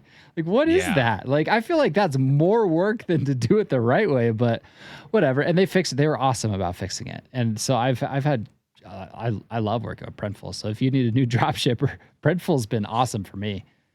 I need to do all sorts of things. Like my list of for a Hobby Time in the Murder Basement is one that, like, there's so many steps that need to happen to make it kind of a legacy product. Because like that's the other part too, is like, knowing when something needs to kind of die. Like I don't think that the brand of Hobby Time needs to go away, but like I don't think I'm ever going to feel comfortable just doing a single person Hobby Time in the Murder Basement podcast. I just think I need somebody else. I think it's more interesting, and truthfully, it will take some of the weight, the emotional weight off of it. Because it's too much. It is too much to become uh, uh, a pinnacle of like positive health, positive mental health when you yourself are suffering. And it's just like I can't fucking do both. I need to kind of focus on one thing or the other. Yeah, that's what's always like, from my perspective in our conversations, that's what I've always thought was interesting about chats with you, because you're very like, you can look inside of that. You can look inside of you and be like, this is not going to work, and here's why. And you'll change things around that as a result of it, which is very, Right. I don't think a lot of people have that ability or know how to or care to do it, but it's so important to be respectfully critical of yourself, what you're working on, and are you actually making progress or not, without like, which I am guilty of, just being overly critical and getting too harsh. But I think a degree of everybody successful has to understand like how to self-analyze, understand your strengths and weaknesses, what's working, what's not, and either stay the course or fucking jump ship. Like, and being able to make that decision is not that common, actually. A lot of people don't understand that, and that can be detrimental to whatever you're working towards. No, absolutely. Well, and so like part 7, or H, or whatever we're at in our bullet points of talking about dreaming and business and life and creating. So like, do if you're not tied into somebody like Devin Nash and shit like that, like, and when you mentioned Tim Ferriss, like I literally just listened to him for the first time last month, and it was an unfortunate episode. Like it was with somebody who was talking about like good touch, bad touch, sort of like emotional response things, and he got really dark and weird, and I was like, I don't actually like this. This is like, like he made a comment about like wanting to kill himself at one point in time, and then the woman, like, in trying to like not hang on that, but also not, totally dismiss it. Like, kind of like they became just kind of like weird and flip about like talking about his mental health. And I was like, I don't know if this is working for me the way that it should. This Yeah. is not right. Yeah. No, So I I'm haven't gone back to his watering hole yet. that's fair. So my things that I would recommend people do in business, there is the SWOT analyst. When you are dreaming, the first thing to do is look at your strengths, your weaknesses, your opportunities, and your threats, and understand what those mean to your dream, and understand what you can achieve. Now, in business, like when it used to be that like that was the thing, and fucking Chrysler would sit back and be like, "What's our strengths?" and blah blah blah blah blah, and then they'd be like, "Let's make this the fucking Firebird or whatever." I don't know cars, um, and shit would fail because they weren't they were only looking at one part of the thing, one part of the goal, one part of the movement, um, and so like typically when you look at like a SWOT analysis, you will end up in failure at some point in time because you basically create your own echo chamber to feel good about the thing that you move into. So if every time you're like, what's my SWOT? What's my SWOT? Eventually you're going to tell yourself exactly what you want, and you're not going to actually be having the input coming back. So, something that I think it came out in the 90s or early 90s. This was the SMART assessments, Hmm. and this is your SMART goals. It is specific, measurable, achievable, realistic, and timely. SMART. I fucking like acronyms. I hate them so much coming from the sales background. Like it was always ABC, always be closing. Got to put a Yeah. customer on ice and give them that incredible customer experience. And you're just like, I'm Yep. fucking done with it. But the truth is, we react well to these things because they're easy to remember. So, Yeah. um, the SMART goals, setting up a SMART analysis, and you can kind of like, like pro con yourself list. You can actually set up goals to get to your dream, to make your SWOT analysis reality, so that initial gut feeling can inform the rest of your goals. And I encourage everybody, and whether that means you fucking don't watch Netflix one night, don't play, you know, Fortnite or whatever the fuck kids are playing right now, League of Legends or some shit. They're still playing Fortnite, I think. Minecraft is still a They're thing. definitely playing that. They're definitely playing that. Yeah. um, Instead of doing that, like one night a week, spend on yourself, just like playing with an idea, playing with the thing that has been sitting in the back of your brain. Write, get yourself a fucking notebook that makes you giggle that has fucking puppy dogs on it. Like get get fucking ready to do some work, and do some work on yourself and your future, and take those things and make sure that you can like, like in the SMART goals, being able to like measure your goal and understand that you've set a time frame to it. And like you said, even if you don't meet it, it doesn't matter. You can actually see how far you've come, and Hmm. any movement is better than none. Especially since like half the people on the planet don't give themselves the opportunity to actually move in the direction of their dream. They just don't. Like they're too beat up, for for one reason or another. They, just want to shut off. And getting to your dream is an active way of life. Like you have to be engaged. If you aren't, you will never hit it. And that's the real fucking truth. If you expect for people to show up and see your band, like, and that's going to launch you to be, like for us it was MTV, you wanted to be the biggest person on Total Request Live. Nobody's going to do that if you aren't beating the street, if you aren't making calls, if you aren't making it happen. So understanding that shit, you know, and being kind to yourself when you don't hit it, and then looking at it again and understanding why you didn't hit it, to adjust that behavior. Like, and then you can actually see if that dream is something that you want. I realize that I don't want to make a living off of music, because I use music as a creative outlet. And if I am just like making music to sell an album to sing. Like, there's you end up in that weird spot where like 9 Inch Nails had their Year Zero album that came out in like the 2000s, and it was a total label jump album. Like when you listen to it, while there's some good stuff on there because like they didn't really care a lot about it, it also shows that they didn't really care about it. And I Yeah. kind of like everything that I do where I'm singing that I have a voice in, I want it to be like an artistic expression. Like I can make soundtrack shit all day long and it doesn't hurt my feelings if nobody likes it because it's just sound. Yeah. But if I actually am writing poetry and putting it to motion, I can't do it. So like that was my real wake up. I'm like, oh, I'm never going to be the biggest person because I actually don't want to do that as a business. I want to be creative as a business. Yeah. Totally. So when you think about like the SMART acronym, what's your favorite letter? Like if you could only do one out of those five, like what's the most important one to you? I know. The hot seat, the hot questions.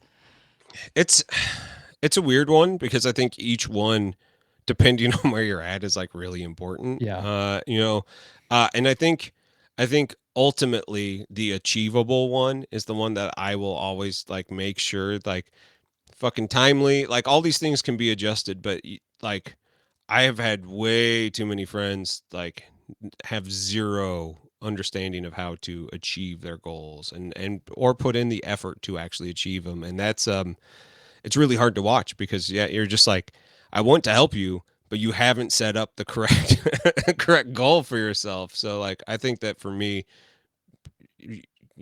be prudent and have an achievable goal. I think that that's important, and you will get addicted to winning eventually, and then those goals can be bigger and you'll have momentum. But if you set it's too Sisyphusian. If you set that rock way too out in front of you, it'll eventually fucking roll down and crush you. You have to be on top of it. That's a good one. I think mine is specific. I think it just all starts with just really I think that a lot of people can get really lost on the goal journey without really understanding what they want or why they're even making a goal in the first place. And like that's kind Yeah. of where I'm kind of stalled out on like my 2022 goal. I mean, I think I could make like a blanket statement about it, but it just doesn't feel specific enough for me to like really tackle it yet. And I'm kind of like working through that phase of it, but it's like, I think for me it just starts with knowing exactly what you want to go after. And Yeah. and once it's, an appropriate goal, I think a lot of the other steps of goal making and executing kind of fall into place. But yeah, it's just got to be specific for me.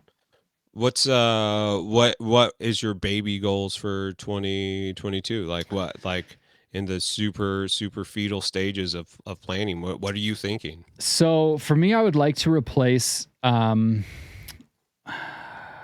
would say active commissioning time. So like if somebody's hired me to paint their army, I generally only paint armies if I want like a new toy, right? Like I want a new camera. Yeah, Dude, that's I fucking get it, man. Like yeah. that's how I get like got all the synthesizers equipment and fucking like weird shit behind me. I'm like, yeah, I did that because I fucking painted models for people. Yeah, dude. The camera I want is like I want a Canon R6 with the L lens, the RF-L lens. The camera that I want with the lens that I want, which isn't even the end-all lens, because I would eventually want the other lens. I don't even want to talk about how much that one costs. But this camera with this lens is $3,700. And I'm like, Dude, that ain't shit. That ain't shit. I was like expecting it to be like $12,000. Like oh, there's a couple brands out there where like I used to be a picture framer, yeah, and so I talked to these fucking photographers that'd be like, my camera cost eighteen dude, it's thousand fucking dollars. crazy, I was man. like, oh yeah. I was like, my camera came on my phone and it takes really good pictures of my cats. They do. They're great. Phone cameras are great. But yeah, the camera I want's a Canon R6 is expensive, and so I'm like, man, that means I gotta paint an army to pay for it, right?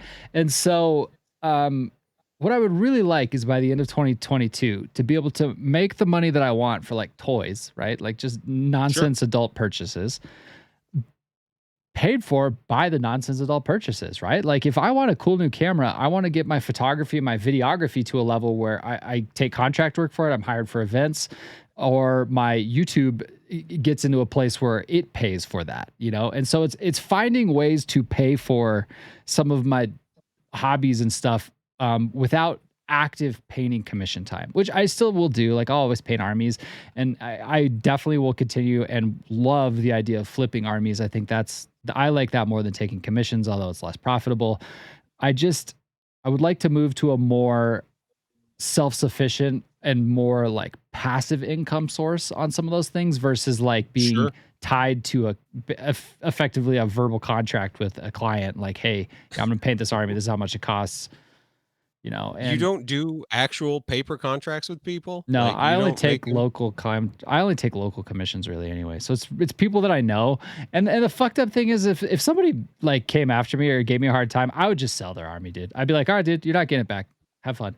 Yeah. I'm gonna sell it." So and I will Yeah. give you the cost of retail back. I'll just give you the models back in box and you can figure it out, but I'm still gonna make my money on it. I know what my armies can sell for above retail, so that's why I don't do it. Like, and it's all. This is also why I don't take like most commissions. Like I've taken requests, but most of what I take is local cash in hand homies or people through the Warhammer scene that I know, and that's a big part of it.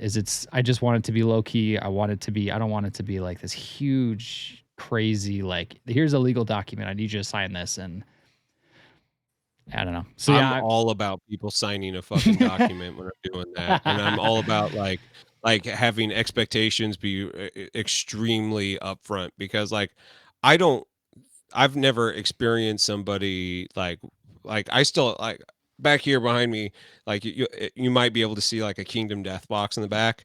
That isn't fucking mine. That's a client of mine's that like we started a project 2 years ago, and like I'm like, hey, when do you want to finish this? Like, I gave him the option to do it in pieces because he wanted to do all of it in one shot. And I was like, there's no fucking way. It's like it's too much stuff to do all in one shot, and run a business and and everything. It's like, but we can break it up. And so we broke it up into stages, and and he got stalled out in the middle of it. I was like, hey, I'm the longer you take, the more my prices are raising at this point. yeah. So like lock it in and we can go back to it. But like this initial thing from 2 years ago is no longer the prices, and like I just want everybody to know what they're getting into because yeah, when they come calling and it isn't what what you guys agreed on, I'm Yeah. very much like, like this is the deal. Yeah, and even some of that's why I've become more of a fan of army flipping versus commissioning work. And it definitely is flat out less profitable. It is. And it's more Sure. of a risk Absolutely. and it's definitely not for everybody, but if you could stomach putting up the cash to buy a used army, knowing that that asset will just sit there until it's painted and sold. If you can handle that, and if you genuinely believe you can make a worthwhile return on your investment, I vastly prefer flipping armies over commissions for almost all those reasons. Like it's on my time. It's a one-ended transaction. This is what you're buying. You've seen it. Right. This is the price. If you don't want it, don't buy it. And Right. like that to me is much more of how I want to conduct business. And I like that more like totalitarian approach to painting is like, Oh, this is my price. no, for sure. There is no middle ground. And I think that is I think that's really respectable that like you understand that and know that. Like Casey from eBay Miniature Rescues, like he had to stop doing commissions because like it just was like taking it out of him, and he had somebody kind of screw around with him once. It's just like it's a lot, and he's got a really solid YouTube following, Mhm. and even that his models still don't sell near what they should for his skill and what he does, and but that's how he keeps his channel going and growing. Mhm. It's very interesting. So yeah, that's kind of the infancy of my ideas is kind of just replacing some more of my active business income, like some of my more active side hustle things with more passive, like I'd much rather spend 40 hours making a YouTube video that returns even ballpark the same as painting for 40 hours, right? Which is dreaming big, but that's much more what I would like is to be able to Sure. passively, well, I guess even at the same time, that's not really passive, right? Making YouTube is not passive. The income Nope. down the road might be, but doing it is a lot of work. Yeah. But to me, making it, the art of making it, it doesn't feel at times like being tied to a clock for somebody else, you know? And so that's kind of I want to work out more of the specifics and what does that really look like. But that's kind of the concept is like how do I replace what I make by being, you know, I've got like I'm basically booked out into spring already on commissions.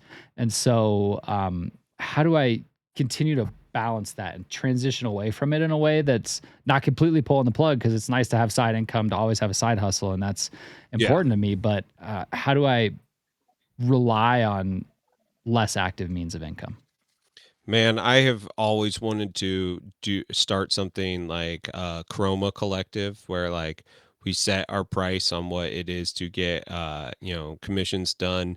And then we have like the group of people that like this person does this person does this, and but these are the rates, and then it all kind of pays in, and that way like commissions can kind of keep on flowing through a single channel, and everybody Mhm. kind of understands like how it works.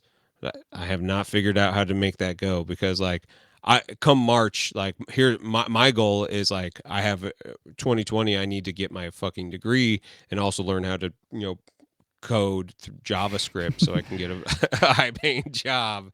Um but like I'm not going to like financially I need to go into like super tight bootstraps mode right now. I've been a little loose this year, like bought some new equipment, and got me some fun projects for the future. Uh, but like I come March, I need to start having an income source for myself, and that's going to like if I end up getting a job that sucks, that takes it out of me, it's going to make school go like backwards. So I've Yeah. thought about like, man, maybe I can open up to doing commissions again and doing something. If I can bring in a couple $1,000s a month doing commissions, my family's sitting pretty, and I get to move on towards like my goal as I can still be in charge of my time to go through school. So like I'm in a very similar zone as like how do I make this thing so I can keep on moving forward? Like what is the avenue to get me there? And you know what? Maybe this podcast thing that we do like hits people so hard they're just like, here, let me rain This money is on so you two. awesome. And we're like, cameras. Canon R6s for everyone. Yeah, and that's I don't know. I think that's kind of it's interesting, but it's in its infancy. I'm just not quite there. I'm not at the commit phase, right? And I think that's like the biggest thing with goals too is like I think a lot of people think, right? I think a lot of people get to where we are right now with this thought and then w- is it all written there? Like are you ready? Do you have it in your head and then you fucking write it down? Which is So something that I you am so actually have a no. commit phase? Like you have that moment where you're like, this is the time to execute? Well, it depends on what it is, but I go through I want to do better at this. This is a part of my goal for this goal is to like actually deal with this goal appropriately, like write it down and check on that shit. Figure out Sure. legitimate like actionable steps. What can I do to work towards that and like pursue it? And like I think that, you know, in the past I have written down some goals, but not like let's fucking do this and here's the action plan. And so I want to approach it differently. And so I think that's why I'm kind of stalled out still on the specific step is it's like I don't want to like do what I always do and be like, this is what I'm gonna do. And it's like, yeah, sometimes I guess that works. Dude, I mean, like that's some good growth for you because yeah, I usually don't figure out that I'm moved down the direction until like I'm like, oh fuck. Like I am like up to my neck. I always joke that the deep end's for winners because I just always dive into the fucking deep end because like I just do it. It's instinctive. Like I don't want to just like get my feet wet. I want to be completely soaked. I want to be immersed in everything, and in that, and it's everything. It's hobbies. Uh, it's one of the main visible things that I do that like really shows like, oh, I'm probably like totally ADHD. Like I get so into the weeds before I actually know that I'm in the weeds. Like Mhm. it's it can be a real problem. Yeah, I do the same thing. Yeah, I totally the Yeah. same. I'm like, oh, I bit Yeah. off a way bigger project that I could shoot. My wife knows exactly what it is. She'll walk in the basement and I'll have my whole like my recording, my hobby desk, like at the time my streaming setup, all of it will be torn down and just on the floor. And I'm like completely Yeah. rebuilding my space. And she's like, did you think you were going to finish this today? And it's like 8 p.m. And I'm like, I did. I did I think I did. I did. honestly did. Yeah. Why do you think I'm standing here right now? I totally thought I could handle this. Yeah. Dude, there's been 2 times in my life where my wife has like come up into my studio and she's like, "Do you need help?" And I'm like, "Yes, please." Because yeah, I tear stuff apart all the time, and I'm like, I'm gonna rearrange this, and so I set everything in a pile, and then I'm like, find another thing, and I'm like, oh, this thing, and suddenly it's months later, and it was interesting doing therapy via like BetterHelp, on like webcam through COVID, and having people, my therapist, when he looked at me, he's like, "Oh, you have a messy room." I was like, "Yeah, it is a physical manifestation of my mental health." Like, I'm joking a little bit, but also not Yeah, joking at things are all. crazy. Yeah, I've got some issues right now. Please help. Yeah. It's I am very guilty of that. I'm like, "Oh, this is not gonna get done." Got it. Yeah. And it's like Yep. it's way past the turning point, It's like you can't even let it go for the day because tomorrow will be a problem if it doesn't get done today. Like that's how I'm the same. I jump fully into the deep end and I'm like, Yeah. "Oh shit." And Yeah. so, yeah. At least if Well, I jump in, I'd like to know how deep it is and know if I should bring like a life vest because I know that I jump yeah. in and it's like I just need to start adapting and planning for that. I'm just starting to keep like little arm floaties with me. Like that's my level of like self-protection. Like Yeah, it may be in the fucking ocean, but at least I can keep my head above water, like it's totally. gonna suck, but at least I could do this for a minute. Yeah. So like I guess we should kind of like, like wrap up the dream big, Yeah. set goals kind of idea. What do you do when you don't hit your goals? I think that should be like what Yeah. what is what is being honest with what you will accept as your outcome. When does that come into play? Because I think that is another thing that we dream big, and sometimes we get crushed by it, but I think that we should look at our momentum as something good. So how do you handle that? I think it depends on the scale and the importance of the goal, right? But I would say most of the time I like give myself forgiveness that it's okay, and then I think when is my new timeline or what is my new goal, Sure. and then kind of along the way I'll start to reflect, like why did that not work and see if it's like a pitfall or a trap that I can avoid in the future that's like, well, yeah, dude, you can't fucking paint an army in 3 weeks, like you could paint it in 4, you can't do it in 3, dude, And so it's like it's trying to understand what went wrong and if it's anything that you can learn from or avoid in the future. But the first thing I do is knowing how critical I am on myself is just accepting it, being like, it's cool. It's totally okay. And like, Yeah. if it's something like for commission paying, for example, right? If it's tied to a client, if I'm not going to meet their deadline, I'll be like, hey man, just so you know, like I'm not going to meet your deadline, and here's why. But this is the new plan, and here's some updated pictures, just so you could see like I'm not dicking around. Um, and yeah, I've never had a negative response on that. I'm Sure. very rarely tied to like this needs to be done by this tournament, sort of commissions. So in the past, when I've been late on a commission project, people are very understanding, and like, I mean, for example, I painted that Thousand Suns army twice this year because I didn't like the scheme. So I got to the end of I painted 1,500 points of Thousand Suns with all their armor trim twice. And I got Jesus to the end of Christ. it and I was like, dude, I hate this scheme and here's why. And I explained it to him and he was like, okay. And I was like, I'm going to start it all the way over, the whole thing. It's been 5 weeks. I'm starting it over, and we did that. But he was cool with it because I think he saw my vision and my passion behind this is what I don't like about it. This is why there's a consistency issue across some of the like it was really specific too, but I just didn't want to give him a bad product. And so I was like, I Yeah. would rather give you a good quality project than just hand you something I'm not proud of. And I think just being transparent, if it's a business thing and you're tied to somebody's money, Yeah. they need to be a part of this conversation. But step one is just self-forgiveness. It's totally okay to miss goals. Like it's totally okay. Yeah. I think the journey is more important than the end. What you learn is way more important than the end. Get in there is awesome, but man, the fucking journey's clutch. Yeah, it's I agree with everything that you said, and I commend you for actually having the like self awareness to say like when something is like your quality or not. That was like the constant struggle in my business is like people like picture framing was expensive and still is and will always be expensive, you know, and every small little shop will always be expensive. Like Mhm. people just need to understand that. But that also means that like we have to be really careful with what we give people, and that was always the struggle. And so like I get it. So it sucks, but like I think that that is Yeah. absolutely right to do.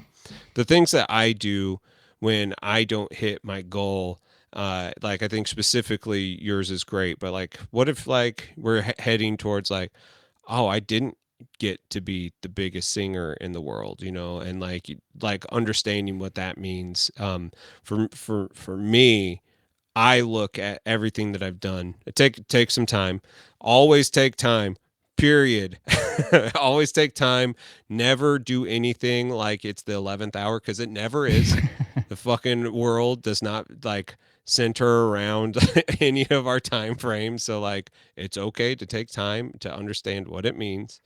Um but it is really key to understand what you enjoyed across that process because like I have found that like I love making soundtrack music, something that I never would have been into, like ambient experimental things that are just like background stuff, which is granted way less impactful as far as like my time goes into it because like sometimes I just like set up my modular synth and I fucking hit play and I just record it. It's like piloting, you know. I'm like, yeah, you know, like the plane takes off, like I set it up so it should take off, and then I mess with it and what's it called, Ableton Live, just to like get it all to sound right. But then like the actual hands-on time of writing something was very small. Right. Like I got there, but at the end I have a piece that is great for something. Like I don't know what it is yet, but like and so I've released a lot of stuff that way. And to be honest, I've had more financial success releasing shit that I didn't care about than stuff that I did. So like I took that as something like I actually really enjoy this. These are things that I could be all right with. Yeah. And it adjusted my dream and adjusted my goal to a point where like I actually didn't fuck up. I actually got exactly where I needed to be. And that's I think something when you can look at where you have come from to where you are going, like, and being able to understand what that really is. I think that's like a massive part of all of this. God, dude. And it's like, it's just so fucking wholesome, but it's about the experiences and the friends you make along the way, man. It is. Right? And it's like, yeah, like Right? if your goal was to be the biggest singer in the world and you didn't do it, you probably still had some amazing experiences getting there. You probably had some awesome opportunities. You met people you would have never met. You heard stories. You saw the good and the bad of life, and all of that has probably shaped you into a better, more interesting human as a result. Yeah. And it's like Yeah. it's totally okay to miss goals. I think that that's like this should be talked about everywhere. Is it's like it's cool. Guess what? I did too, you know, and like Yeah. that's the way it goes. I mean, fucking Steve Jobs was fired from his company before he took it to the biggest company on the fucking planet. Like, you can't say that, that failure isn't good. Like there is Hmm. almost always a benefit to not hitting it your first, like nobody's fucking Babe Ruth their first day out, like Right. nobody's Tiger Woods. Like this is something that takes years and years and years of practice and dedication, and like and then only then you may be lucky enough to make it. So like understanding the path along the way, appreciating that stuff, having a good therapist that can help you like navigate that so you aren't just mad. Yeah. I think is also really good because yeah, so many of us aren't good at being self introspective. Like It's it's like it's scary. It's a scary place to be. I this country needs to do a much better the world, everybody just needs to do a much better job at normalizing how okay therapists are.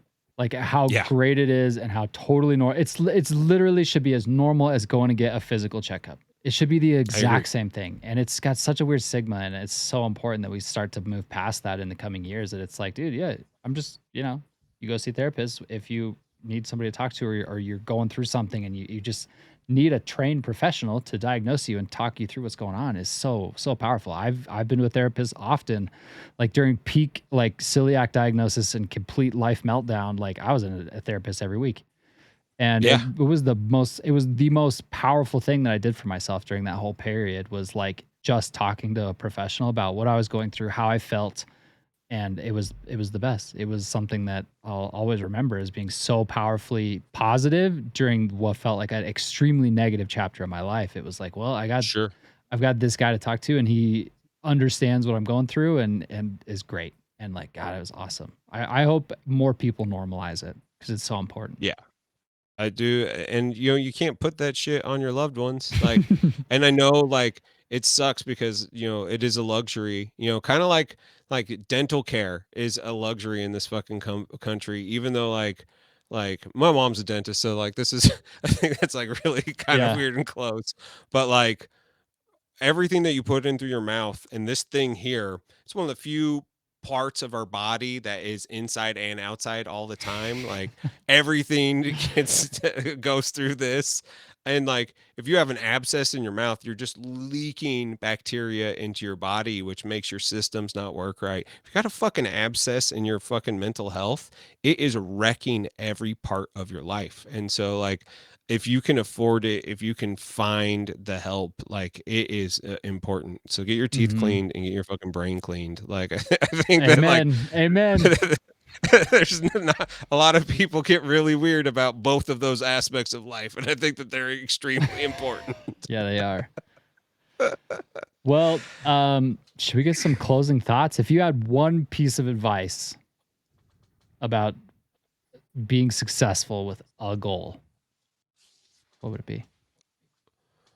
I think that my one piece of advice is learning how to get out of your own way. Like Mm, like take take that moment of like self-doubt and get rid of it and try it.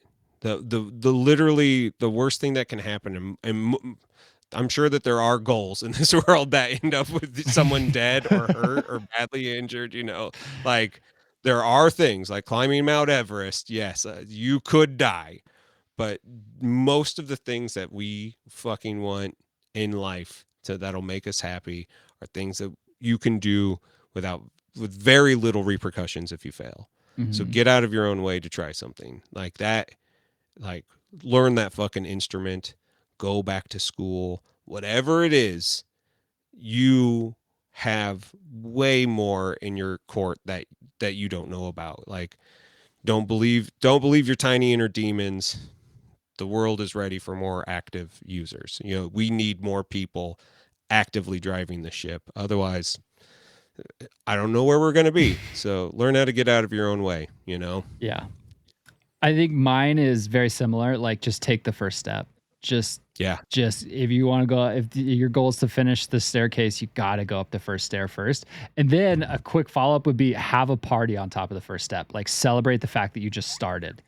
Like, that's something I do all the time. I'm like, like I'll be like, wife, we got to take a shot of tequila to celebrate that I just airbrushed base coated this part of this commission. And she's like, this is not done. And I'm like, nope, did the first thing though, or like there's certain It things that I'm felt just great. like, yeah, I'm like, we got to party about this. Like, let's celebrate Yeah. this. And it's small, but it's just the first step is so important to just do it. To your point, there's very little detrimental outcomes to just trying the first step. I mean, it's like physical therapy for life. Like, if you've had a traumatic injury to your body and suddenly, moving your index finger is actually a huge thing, celebrate the fact that you have done that step. Yeah. Like, don't think about where you have been or where you could be. Same with if you fucking failed along the way.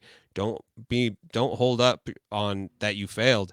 Like, celebrate that you're back on the horse fucking riding, like celebrate the like Yeah. I speaking of horses, one of my best friends growing up, his mom got bucked off of a horse like broke her spine in 3 different places. She had a little stroke. She is finally actually walking again. And this was like a year ago.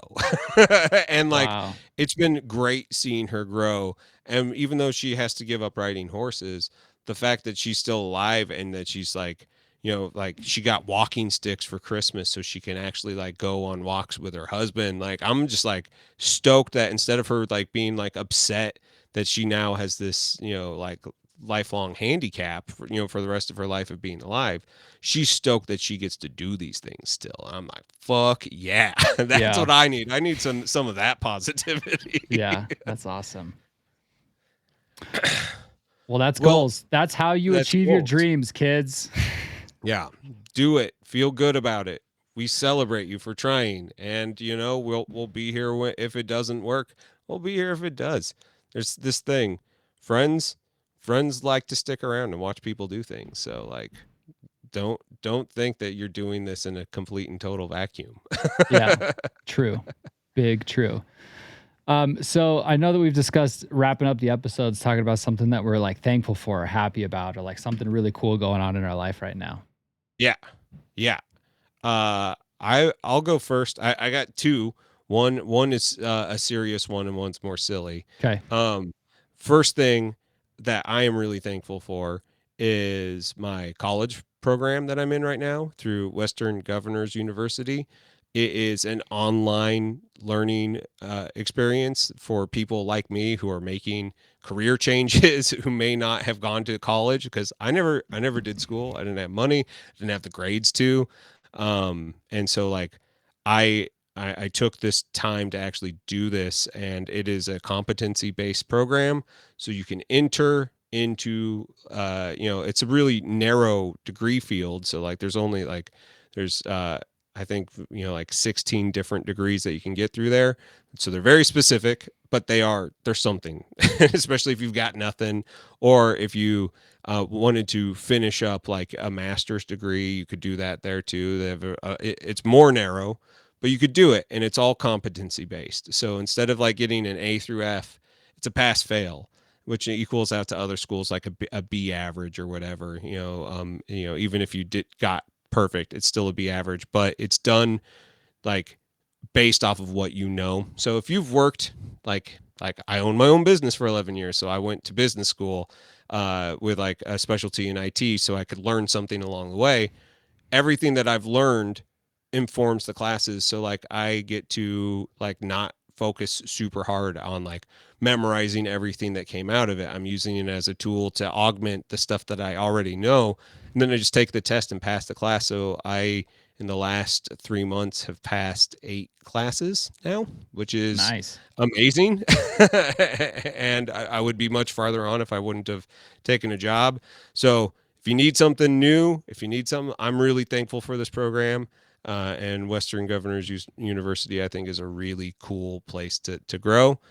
The other thing that I really would like to do, which is less serious, is I've really gotten back into doom metal. And there's this band called Sub Rosa that I don't think that they are still active at the moment, but they are very good. It's kind of like if the Velvet Underground put Nico as the singer all the time, but they did doom metal, and it's badass. I fucking love it. Nice. What do you got, man? Nice. Mine's I don't know.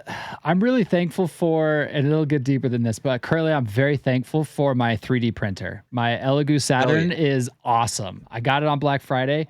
That thing rips. And like I had previous resin printing experience. Like I'm not new to resin printing at all, but I've had Yeah. absolutely zero problems with it. The prints are phenomenal. I haven't had a single failed print, and it's been running nonstop for a month. And so Nice. I love it.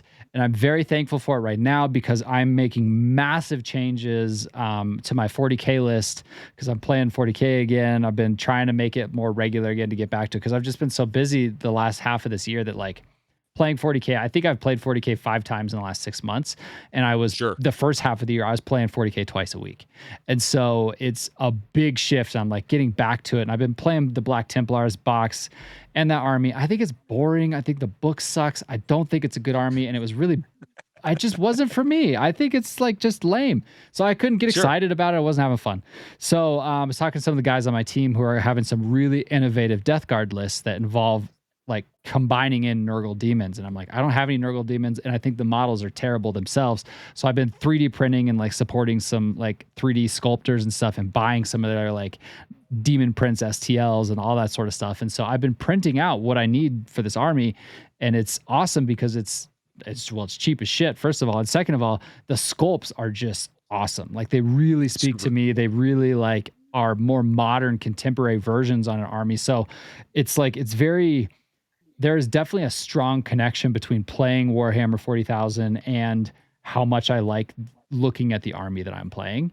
And Sure. I feel like I'm like taking this like like this cheat code shortcut around it right now, because I'm like, I'm not going to play your dumb models. I'm going to print my own, and it's going to like make me more excited to play them and to paint them, and like that makes me excited and engaged. So I'm very happy Sure. about just having that and being able to just print what I need for this army that's changing, and being able to be like, I want to try this model. I'm not going to go spend $100 on it, so I'll just print one for 10.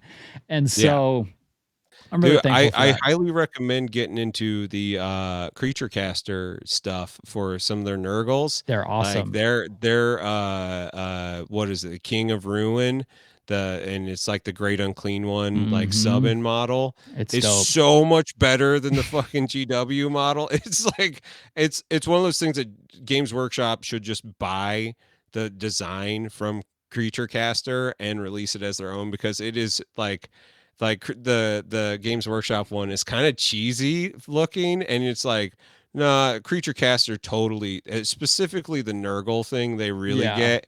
Even though I'm way more into the ecstasy demons, the Slanesh, because right. like I'm big into the GW chaos thing. If you're gonna get into Games Workshop, I say the chaos side is the more fun side of things.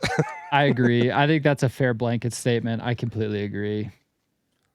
So, but yeah, that's what I'm geeked on right now. I'm having a great time 3D printing, and Dude, that's it's very awesome. rewarding because like you get different models. You get like a new approach to painting something that it's something you're used to playing on the table or whatever, but you just dread painting it. It makes me like excited to like print it and paint it, and so it brings me like hobby joy to be like, oh, this is actually cool looking, instead of the Great Unclean Dude, one that literally just looks like a rotten apple with an arm. And it's like it's like, yeah, I want a nice looking model that like feels like the scary beast that it is. And so, yeah. dude, I celebrate the fuck out of that, because I think that that's one of the things, Games Workshop set up that game to be all about conversions and customization, and to get where they're now like trying to kind of block that out of their It's own weird. stuff. Super weird. But I mean, like, I get it. Like they're protecting their IP. It's Yeah. as a business decision, that is the least of my like things that I have wrong with them. Yeah. Yeah. I agree. So, All right, well, man. Well, we did it. we did it. I 9 know. months in the making. We did it. I know. I think so. I think that like the real bow tie on this episode, and like I think that we're both very similar with the best way to work on goals is you just get out there and you find your fucking dog. You know what I mean? Like you, this whole episode for everybody who didn't know almost wasn't recorded. We decided to just press record directly before this conversation. So, Yeah. and now we are taking the first step into this journey. And so like Yeah. that's it. Heck yeah. We'll figure out the schedule and all that stuff in the future. So stick around for topics. The sauce, where can people find you? I What is your things? I am on everywhere. Yeah, the sauce painting everywhere. YouTube, Instagram are my primary outlets. So I guess not everywhere. Those are pretty much the two places. Find me on YouTube or Instagram. Actually, that's it. Yep. That's it. What about you? Perfect. Instagram is Hobby Time in the Murder Basement, or you can search my name, Heath Aldrich. YouTube, it's the exact same, Heath Aldrich or Hobby Time in the Murder Basement. Yeah, come and hang out. I'm going to be getting back into streaming again soon. That's one thing that I've Ooh, realized as all of my goals and things have changed. I really miss that. I don't miss the like YouTube stuff like at all. So it's going to be hard to convince me to go back to that, yeah. but I really do miss the interaction, So that's going to be coming back here soon because I got a ton of shit to paint, and I like doing it with people in the Yeah. room. Yeah. That's fair. That's fair. Yeah. All righty, man. Well, this has been fun. This Let's has do it been, again soon. yeah, this has been something wholesome. Yes, that's been something awesome. All right, man.